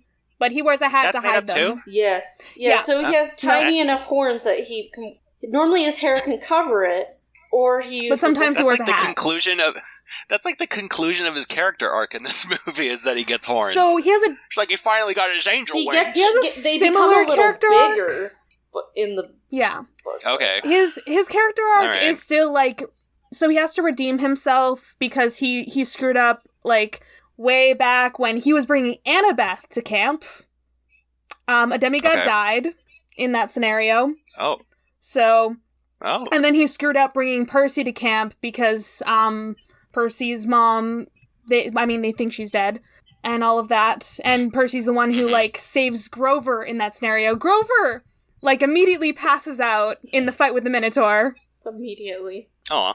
And In their Percy brings him to defense- safety. They are in a car Yeah, in the movie, he's accident. just like, I tried. He's just there, just standing there. He's like, He didn't do I'm shit. sorry, Percy. I tried. And I was like, did you? No, he didn't do shit. You were just standing there. And his whole thing is that Grover wants to go and find the god Pan, who is like the god of satyrs. He's like the goat man, Yeah. god of the wilderness. And I have slight issues with that whole thing because it. If you know anything about Pan mythology, I don't. I just know he has a flute. there's a whole mistranslation about him being dead. It's an entire mistranslation, and so Rick took that and was like, oh, I'm gonna make this like a plot thing about Pan being gone, and the satyrs want to find him. And Oh, okay. and so Grover's character arc ends with him finally getting his searcher's license so he can go out in the world and find the god Pan. Okay. This has nothing to do with the book. Or nothing to do with the movie. Like, No. I mean, maybe they had plans to do something like that for... Because they were just chopping shit up and moving it all around. I guess they maybe So I planned it was for the looking, third movie. and I Chris don't know. Columbus didn't direct the second one. He's just a no, he producer. didn't. He He's didn't just know. a producer It was a of different the guy. second one. That happens a lot where, like, if a movie It did. like, isn't, like, super critically Yeah. acclaimed, the director's not going to come back Yeah, for the like sequel. it did well Like- financially. It just Well enough to It get a did sequel, better but that's... internationally, I Yeah. believe. Oh, okay. Okay, so there was another aspect that was completely gone from the movie that I'm still a little in the dark about, even listening to your podcast. What the fuck is the whole cabin thing? Charlie, I'll let you. All take right, that. all right. They don't even talk about it in the movie, Yeah. and I keep seeing your names, and Leela was talking about it. I was like, what is the cabin thing? Okay, so That's just completely gone. in the books, the whole camp is like based off of like the 12 Olympians. Each one has their cabin for like each of the Okay. demigod kids. So like Whoever, whoever your parent is, is. that's Oh. the cabin you go to. Oh, so the gods have that many, like, kids that they Sometimes. can fill an entire... Oh, They that sort can of fill made an it entire seem cabin like with? Poseidon built that cabin specifically for That's how Percy. they said it in the movie, But and that's it's not- weird. Percy each is god. in Yeah, his own that's- cabin, That but was... What now? Percy is in his own cabin in the books, but it's not quite Oh. like that. No, they kind of made it seem like a college campus. Yeah, Yeah, no. because they also In this put movie. Luke as like in It's a his summer own camp. weird man No, cave, he's a he camp gets, like, video counselor. games and stuff. He's the camp counselor of the Hermes cabin, which has like a a trillion. bajillion kids, because Hermes has a lot of kids, and anybody who doesn't know who their parent is gets stuck in there because he's the god of travelers. And so he takes all the rest. He's like the Hufflepuff Yeah, guy. and yeah, and we're just we'll take you. Get over here. That's funny. Like, just like we don't know who you are. You're probably Hermes. You're probably Hermes' There's kid, a good just by chance. process There's a of good elimination. chance, you know. There's a good chance. Yeah. That's funny. At least they kind of poke a little fun about how gods were just like constantly having children with humans. You know, we didn't talk about Luke. So Luke Oh shit. is about the age he would be in the books. Yeah. Okay, so He is supposed to be an older guy. guy. I mean, I think in the movie he's supposed to be like 20s or something. He's like 18 Yeah, or 17. He's supposed, the he's like older kid. 17 He's the to older 19. kid. I can't remember. He's somewhere in there. I want to say he's like 19. Yeah, I think it's 19. Yeah. Yeah, it's a whole thing. He was also one of the demigods brought over by Grover with Annabeth. Those two. So they like know each other from childhood and everything. And she has this weird crush on him. Even though she's like 12. Does he have a disability as well? He's never described that as it, but like you have to assume that's they kind pretty of much like code all demigods as having dyslexia or ADHD. Because it's either because I was or wondering. both. I didn't know like the range of conditions they were going to address, and there was a split second in this movie where I thought, because Annabeth was talking about how she hears her mother talking to her all the time, like she says, that's exactly what I was thinking of. I was like, does she have schizophrenia, and that's just like the gods talking to her or something like that? But then, no, that was too good of an idea. Hey Jason, I'm gonna blow your mind. That doesn't happen in the book. They don't talk to them. This is getting annoying. This is getting really annoying. I truly, like, if you do read the book, I would love to have you back on for, like, a like, we'll just have, like, a bonus episode where we just talk about this. To get your opinion. Or you could just, like, you could bring me on for the second movie and just be like, so here's what they also didn't do well. Like, just keep me in the dark so, like, these episodes can just be me freaking out every time. That would actually like, be pretty funny. I mean, if the second movie is bad, I'll watch it if it's like funny bad. I'm just concerned on whether Joe will actually watch them. I feel like Jason will actually watch it. He finished the first one. Did he? I heard he walked out a lot. I think Leela fell asleep the first time we watched it. He came back. He heard Highway to Hell and came back in. Okay, and then that was great. Oh, geez. Wait, did they play Highway to Hell when they go to the underworld? No, they just do it at the beginning when they're first leaving New York. I think it's fun. Okay. Oh, no, I think it's hilarious. Fine. Yeah, we were just watching Megamind last night, and there's so much AC/DC in that one, too. Megamind's great. I was like, man, 2008 to 2010, you could not avoid AC/DC, especially with Iron Man. No, man. It would have been funny if they'd actually referenced, like, the same songs they did in the book. Because, like... Oh, there's songs in the book, too? They don't, like, play any songs, but they reference, like, Hilary Duff. They do. At one point. Because it's one of the only songs that, Grover can play on his panpipes, which he does not get in the movie. He can play, like, So Yesterday, and it's funny. Okay. I did not imagine that they were going to change this much. This is actually really funny. Yeah, I'm sorry, but it's funny. That's why we have you here, to just be like, what? Yeah, because there are times where it's like, I will, like, honestly, this time I was so focused on how bad the writing was that I didn't... Most of the time I didn't even think about how bad the adaptation was. I was really focused on the dialogue writing being so shitty. Yeah. But that was the thing. Like, we were very worried we would just, like, hone in on all... Yeah, I feel like we kind of sound like a broken record because we're just like, it's just a Harry Potter knockoff. The lines are bad. And it has nothing to do with the book. I feel like we've been repeating that for like the last hour and a half, but that's seriously like where all the problems in this movie seem to stem is just the writing's not that good. They should have included Rick. Aside from like the ending of the movie when Luke comes in, I liked Luke. Like in the beginning, how they introduce him and everything. I thought he was pretty good. Yeah, I mean, I didn't really think much of him. I didn't. Actually, it's kind of funny now that you told me the real ending to the book. When I watched the movie the second time, they did like the Luke reveal at the top of the Empire State Building, and Leela came in, and she said, "Oh, Luke's the bad guy the whole time?" And I said, "Yeah, I guess so." And she was like, "Oh man, now I had the book ruined for me." But now she doesn't. Apparently not so. Quite. Not completely. Some of it. That's funny though. Yeah. When is this episode supposed to come out, by the way? A month from August? Today. Literally. Okay, so she'll definitely finish the book by the time this episode comes out. It is literally a month from today, August 12th, because we had to push everything forward. Cool. Okay. Because my brain fried itself. I couldn't. Let's see. What else do we I still said, have? yay, he's a waterbender. Oh, so you know how Percy swims in the pools? Yeah. Nope. What? Nope. No swimming. There is no swimming. But that worked. But I thought that was in the book. I thought that made sense. Yeah, that's one thing that made Poseidon's son sense. would just want to be in the water all the time. That is one thing that makes sense.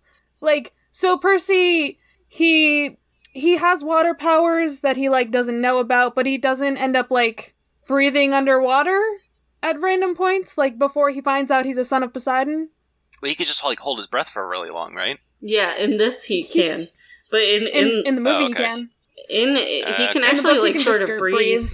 And Okay, he can I also mean, not get yeah. wet. He can choose whether or not he's wet. Okay. That's, like, the most useless power in It the does world. come but okay. in handy at other times. Yeah, I mean, he has is the healing power in the Yes, book? that is a thing. He can't heal other people. He can't heal other people, but he can heal himself. Okay. That part made me that part reminded me a lot of Rise of It made me Skywalker, think, where there's, like, all of a sudden healing powers. God. Actually, that felt a lot like it, too. That movie was all about, like, going to one place to get the thing, so they can go to the other place to get to the thing, to get to the final boss. See, Joe, when that happened, Joe's first thing was Katara. Yeah. I think I'm the son of Poseidon. I was like, I hate you, Percy. That was the worst line ever, and I hate you. That's the ending clip of the episode. Hey. Percy, I hate you. Let's see. So Percy, I hate you. I think my last note here at the end of the movie, has Percy learned anything? I hate his face. Because I don't think he grew at all in this story. He just found out he has, like, superpowers and is now, like... If anything, he became a cocky little son of a bitch. Yeah, he turned into a guy who's like, oh, I got powers, so Cool. I'm cool. He was cool at the beginning because he had a video iPod, and, you know, that was the shit. You were the man if you had a video iPod back in 2010. In 2010, I had an iPod Shuffle. Oh, I had a Nano. I guess my parents loved me a little more. Probably. I also had a Nano. Yeah, those were cute. I loved my Shuffle.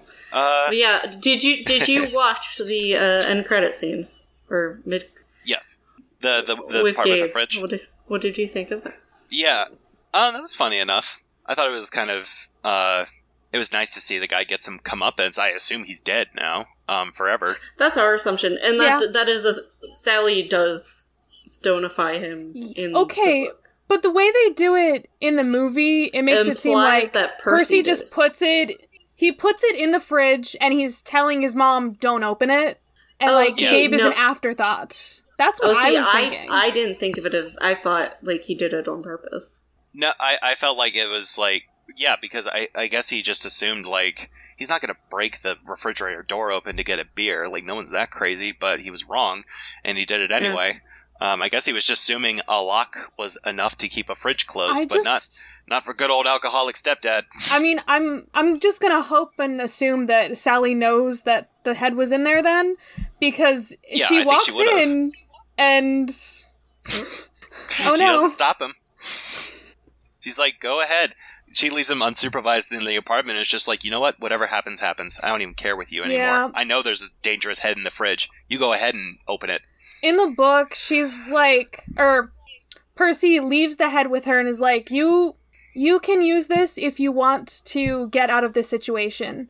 And it's an incredibly dangerous object, mother. Yeah. Have fun with it. This 12-year-old just leaves this with his mom. And that is kind of funny. And as he's leaving, she's like looking, how do I make him into a nice statue? And then she fucking makes him into a statue and sells him. And she pays for, like, college with this. Oh my god! And yeah. Oh, did they put that in the second movie at least? Or that to be too good of an idea? Sally is not in the second movie. The mom's not in the second movie? Nope. Ooh, sorry, Miss Jackson. I don't even think Poseidon's in the second movie. I don't think so. It's called Sea of Monsters. How is he not in it? Okay, I should just stop asking questions, shouldn't I? You are asking all the questions we would also like to know.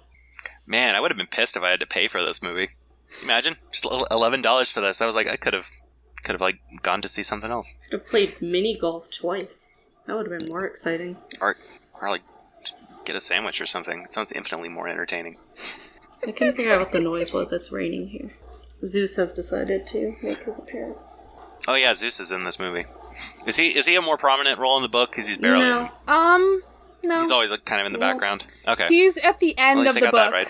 and that's it. Oh, that is one thing okay. I will mention.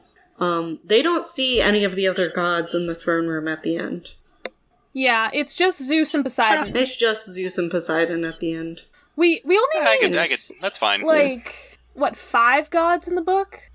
So we meet So Dionysus, who actually works at the camp. Okay. Ares, Hades, who is a bad guy. Hades Poseidon, Zeus. and Zeus. Yeah. Okay. I'll leave this on. Yeah. There are so many thought it was questions funny left. when- I don't know. It's this conversation lasted a lot longer than I thought it was because I was just my general opinion was just that it's not that bad. I guess it's okay. It's okay but for children, it's not but for not me. like. Yeah, it's good for children, but As to a me, I was like, movie- a lot of this doesn't make sense. As a movie, completely separate from the book, it's okay. For children. It's pretty okay. Okay would probably be the best compliment I would give it, is that it's inoffensive, at least.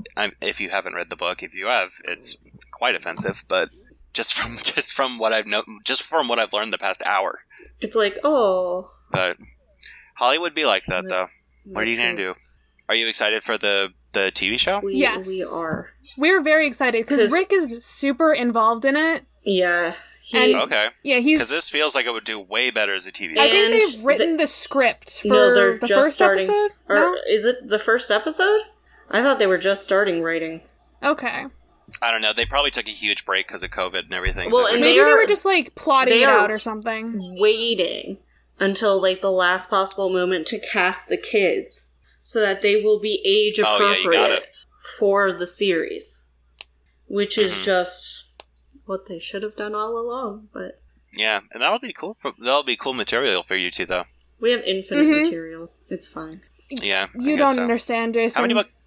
There's 5 Okay. books in this series. 5 books in. Thousands of years of mythology. Well, there's 5 books in the sequel series, 5 books in the sequel Okay. to that series, and then there's the Norse series, which has 3 books, the Egyptian series, which has 3 books.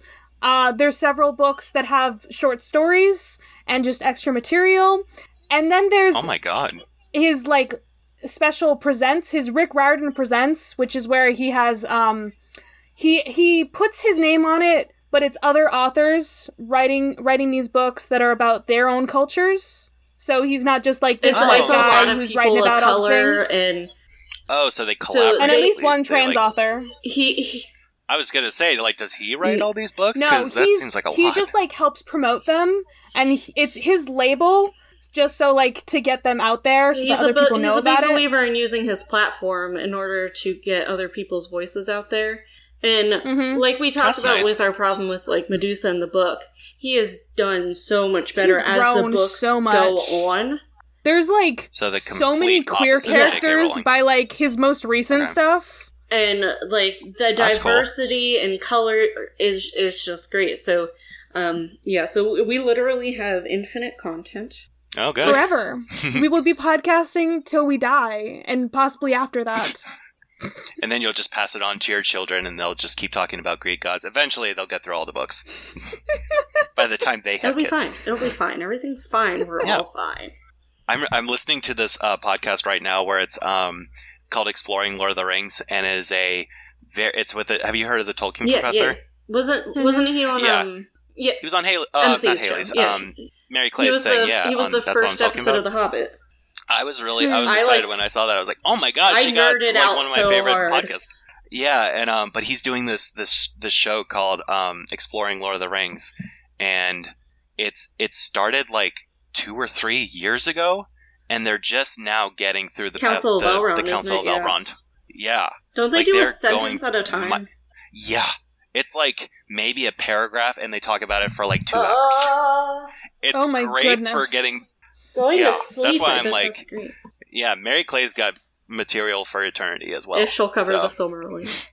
I'm wondering how she's going to do that, honestly, because that's like a very dry book, but I love it. I But- just got it on audiobook recently, and I'm gonna do it that way.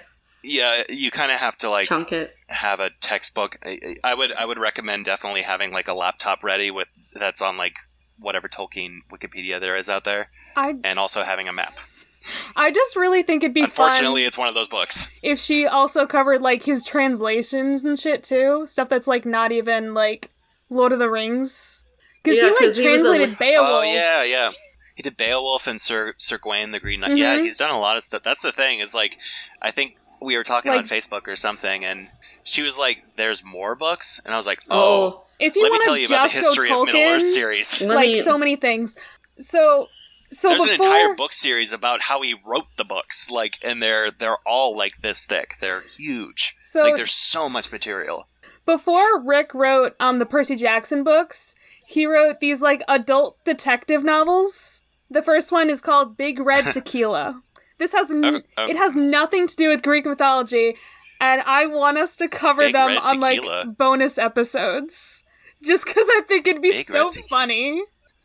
What is that? Big Red Tequila. That's such a weird title. Is it like cinnamon Taylor alcohol? does not want to read Big Red Tequila.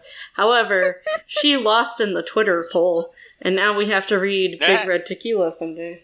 Well, I look forward to that. Yeah, I just want to know what his writing style is like for adult things before he ever wrote Percy. I just think that'd be so funny. Oh, God. That does sound scared. interesting, yeah. I'm so scared. So, like, there's more content that's not even Percy related. We are not doing all of his books. We are not doing those books. Okay. Charlie?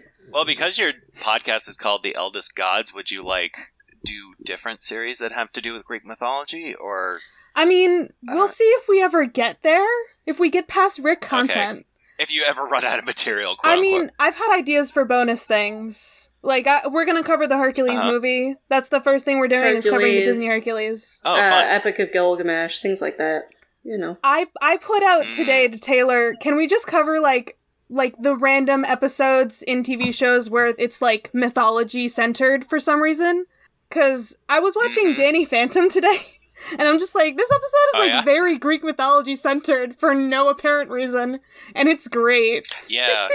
What is it? There was like a TV show it wasn't a TV show, it was a TV movie they showed me in high school where it was like, I think it was from the 90s, and it was a complete TV movie of the Odyssey. It was like released on NBC, and it's actually, I remember it being like pretty close to the book, but and there were some parts that were pretty good, but it shows its age. Actually, Saruman plays. Not Saruman. Christopher Lee is in it. Saruman. Yeah, he talks into Saruman. Yeah, he talks like this the entire film. You know, it's just... he's just evil. He's sitting beside the River of Styx. I don't remember what character he is. Maybe he's Kronos or maybe he's Hades. I don't know. It's probably Charon. It's probably Charon. Possibly. I don't remember. Well, I don't remember the Odyssey that well either, so... We just talked about Charon recently, so that's the only reason. Oh, yeah? Yeah. Oh, okay. That was a fun up. No, just... So, do you guys do ratings? Or that's what we do on the movie night We crew. could rate this. Do you want to? Let's rate it out of to wrap 12 things up, Olympians. Yeah. Oh, God. Okay, that works. Do you guys want to start, or do you want me to go? So we're doing out of the 12 Olympians. All right. I'm gonna go 6 because it's a pretty movie. I think it's well shot, and I think they did a decent job incorporating CGI in where they could. And the music choice was pretty good overall, but I can't get past the dialogue. I truly took me out of it on so many occasions. It was rough. Yeah, it's like you shouldn't be like constantly critiquing what the characters are saying the entire movie. It kind of takes you out of it. You know? Yeah. So that's what would your rating be there, Jason? We'll do plugs after we do ratings. Okay, I would, out of 12 Olympians, I'm just trying to like do the math in my head. I would maybe give it I wouldn't even go as far as 6. I would probably give it a 5 because, like the movie looked good. It'll get points for that. Like Chris Columbus definitely seemed like he tried his best with the material he was given. But as like proven many times that, like, just because it's a good director doesn't mean it's gonna be a good movie. Sometimes it's a collaborative effort, and if there's a weak link in the chain that's as big as the entire screenplay, what the characters say and what the sequence of events is, like, I found a lot of the main characters pretty unlikable. The sequence of events, the pacing of the movie was really bad. The Persephone Stone thing did kind of kill the pacing of the movie because it felt like the story kind of halted just so they could have these big monster movies or these big like monster scenes. I would just say, like, it's not terrible. It's worth a watch, I guess. Like, if you're not as picky about movies as I am, then maybe you would like it if you have no knowledge of the book. But to me, it just felt like a total nothing burger. Like, it was just like, it's just like the writing's not that good, the pacing's not good. It looks good. Some of the actors are good. The CG is good, but that's like the most I could give it. Like, really, in all honesty, it was just like I would give it like a C, like a C movie. I think it's not even like okay, it's like below okay for me. But did you want to give it a rating, Charlie? Well, also, I just realized we didn't talk about how Rick like his response to the movies. He had like email conversations with the writers and everything about this. I did hear about he some was emails. very much I believe they've been released to the public. yeah, like, a few years ago. Some of the contents of them. Yeah. It's just look at those just to see what he thought of this. Just so you know. Okay. All right. See, if I want to rate this based on like adaptation or based on enjoyment, that's the difficult thing I'm having here. Yeah, that's always a thing for us in the movie night crew. We're just like, well, I liked it, but it wasn't very good. I don't know. You have to like find a balance between the two sometimes. I feel like I want to go with. I feel like I want to agree with Taylor on like a 6 there, just because like Okay. I enjoyed it. I enjoy it for the cringe. I do, however, agree that it's not a great movie and it's not a great adaptation at all. So No. Yeah. That's something I've definitely learned a lot. I've learned a lot in this episode. I'm glad you guys had me on. Yeah. It's I don't know. I have to circle back to the Christopher Lee thing. For Okay. our listeners and Charlie, he played Tiresias Oh, in the movie I in was the talking about? Odyssey. Yeah, in the Odyssey, he played Tiresias. I love it. So you have love listened it. to Haley's episode. Tiresias was the person The guy- who watched the snakes fuck and then get turned into a woman. And then he saw Yeah, them why was he... because he later, after Hera makes him blind, he becomes a sort of prophet character. And so Oh, that makes Odysseus sense. meets him in Hades. He's also okay. in Oedipus, and I have opinions about Oedipus. Yeah. But yeah, so like, Oh my he played goodness. Tiresias, and you know what? I sort of like that. Oh, that's kind of funny. That's great. Hey, Jason, where can the people find you on the interwebs, or wherever you would like people to find you, I guess? Yeah, you could find me on Instagram. It's at picture... Darn it, let me start over again. Yeah, you can find me on Instagram. My username is pictures of Jay, Jay. I mostly do film photography. That's mostly what you'll see on there. But we also have the Movie Night Crew Instagram. We have a Movie Night Crew Twitter. If you want to go ahead and follow us there. It's been the show's been going through a few overhauls recently, so we're pretty excited about what's coming up soon. If you guys miss any of the restricted section over the past summer, Tina, Haley, Brooke, they all come over to the Movie Night Crew to talk about stuff. So if you miss their commentary and their voices, I would recommend giving the Movie Night Crew a And listen. we might even be there as well in the future. Yes. Mm-hmm. Dun dun dun. Yeah, and I do have a Twitter. It's pictures of J90, but it's a graveyard. I'm not really good at I'm Twitter. gonna plug Haley's Twitter instead. Please at the follow Rit Haley on Twit. Twitter. She will Please hate do. us. We love Haley. I hate her username because I have to plug her when I put in the Movie Night Crew episode description, and her username is it's purposefully made so that people can't find her because it's like Rit, 2 wit, and there's underscores and there's a lot of like capitalizations to make sure that people can't find her on Twitter. But please go find her on Twitter because she's really funny. So yeah, I'll plug Haley's Twitter and the Movie Night Crew. How about that? I love it. Yes, I'm here good for shit. that. Love it. Let me see. I have zero time ever constantly. So I have not consumed any new media. Nothing new since we recorded last Wednesday. Today's Monday. We recorded last Wednesday last time. So I'm just gonna fucking plug the Pennsylvania Wilds. Because that is literally what the northern part of Pennsylvania is called, because it's all state parks. That is what it... Oh, so you just plug going yeah, outside? Essentially. We spent the weekend up in the PA Grand Canyon and up at Cherry Springs, which is an international dark sky park. So it's one of the few places in the country where you can go and see a fully dark sky and go sky watching. Ooh, okay, cool. Yeah, so it's not actually that far for you, Jason. Yeah, it's and it is only the second ever international dark sky park.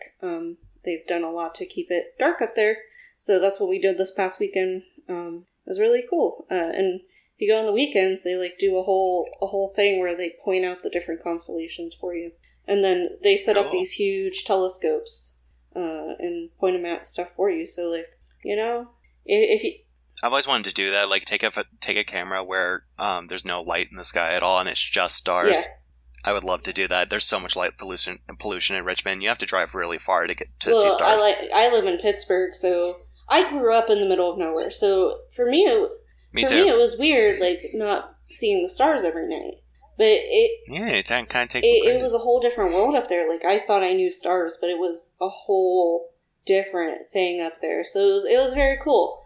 If you can't make it up to there, go visit any of your state parks or your national parks and, you know, keep them clean, keep them safe, donate money when you can. They're a good resource to have while we have them. Sweet. Charlie, want to wrap us out of here? Alright. My plug, because I'm always watching new things. Maybe not new things, I'm usually watching the same old things. In the past 3 days, I have rewatched all of Danny Phantom. Ooh.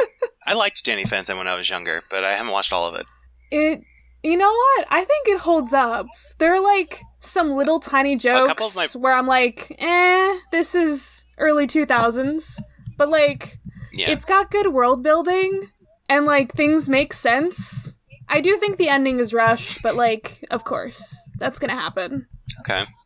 Yeah. So get yourself a Paramount. Is it on Paramount Plus? I think that's where all the Nickelodeon stuff is. I own all the discs. That's how I've been watching it. Oh, okay. Super fan. Yeah. I mean, I found it on, like, Amazon a few years back, and I was just like, I'm just gonna, like, get the whole series. Why not? It's be fun. Mm-hmm. And I want to say, because all the Nickelodeon stuff is on Paramount Plus, so it should be on there, too. Yeah. I have no idea. Mm-hmm. I've been thinking about getting that to watch, like, Drake and Josh and shit. I refused. Yeah. I've been watching Fairly Odd Parents, actually, speaking of Danny Phantom, and that's still... I was having a pretty good time watching that. It's still pretty funny. Early Fairly Odd Parents is... Early Fairly Odd Parents, It's just peak. It's good shit. That and, like, Jimmy Neutron. Fun fact, I have cosplayed... And that crossover episode? Jimmy Power Hour! I've cosplayed as both Cosmo and Timmy at different points in time. Oh, yeah, I could see that. Okay. It was fun. My mom was Wanda when I was Cosmo. Oh, fun. I love Harry. Did you know that the voices for Cosmo and Wanda are the same for Timmy's parents? Yes. I did not. I did not know that, and I was like, oh my god, that makes so much sense when I listened to their voices. I did not until right now. Now I have to... Cosmo and Timmy's dad does, like, so many different voices in Butch Hartman shows. Like, I love looking up voice actor careers because I just have one of those ears where I'm just like, I know that voice. You ever seen, like, Ned's Declassified? Isn't he the janitor? He's the janitor. Because he plays him in the live-action movie. Yes, he does. He does play Timmy's dad in the live-action movie. Yeah. I saw a couple of those movies. They were very stupid, but also the nostalgia. So... All right. Well, Taylor, whether or not you're in your closet this week, are Are you ever in your closet anymore? My closet's like 100 degrees, okay? Well, it's time for you to come out of your fucking closet. So...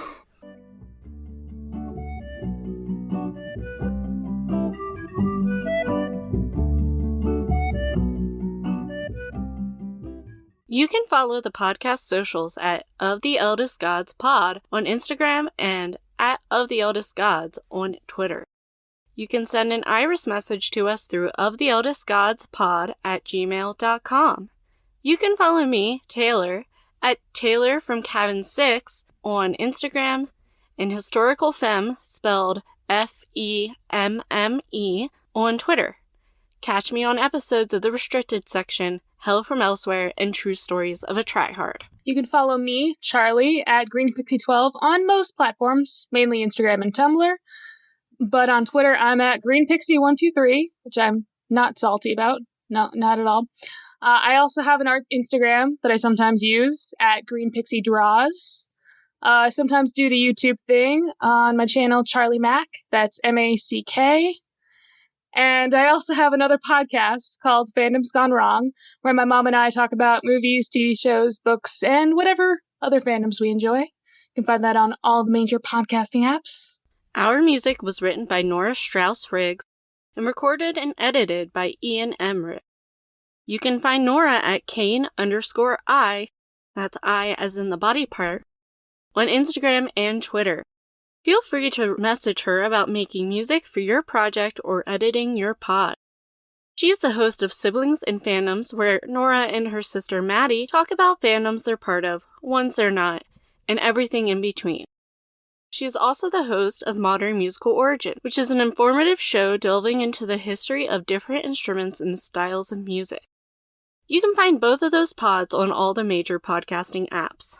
We are proud to be a part of the Movie Night Crew Network, which features the Restricted Section, a chapter-by-chapter Harry Potter pod with lots of spoilers all the time, Content and Capable, where we follow Sam as he tries to figure out what it truly means to adult, My Cabbages, an Avatar podcast that follows the true hero of the Avatar The Last Airbender series, the Cabbage Cart Guy, Fandom's Gone Wrong, a fandom-filled show co-hosted by our own Charlie, and the Movie Night Crew. Join some friends as they react to some terrible, some meh, and some really great movies. Alrighty. It's movie night. Grab your popcorn, Grab your coffee. Grab your friend. Grab a cat. Let's go. who directed this? What year did it come out? Is that girl from that show? Who wrote this? Where's the cat? Who would you rather bang? Pass the popcorn. Does this pass the Bechdel test? What about the Steve Buscemi test? Does a woman literally speak in this movie? Oh my god, a dog. This reminds me of in Harry Potter when... Are we recording? What did the critics say? It's a guilty pleasure. What's your rating? Can you be quiet? Oh my god. Movie Night Crew. It's just like watching movies with your friends. And then arguing about it after. Every Sunday wherever you get podcasts. Of the Eldest Gods is based on the series by Rick Riordan. Right now, we are discussing Percy Jackson and the Olympians. Remember to follow us on your favorite podcatcher and meet us back here every Thursday.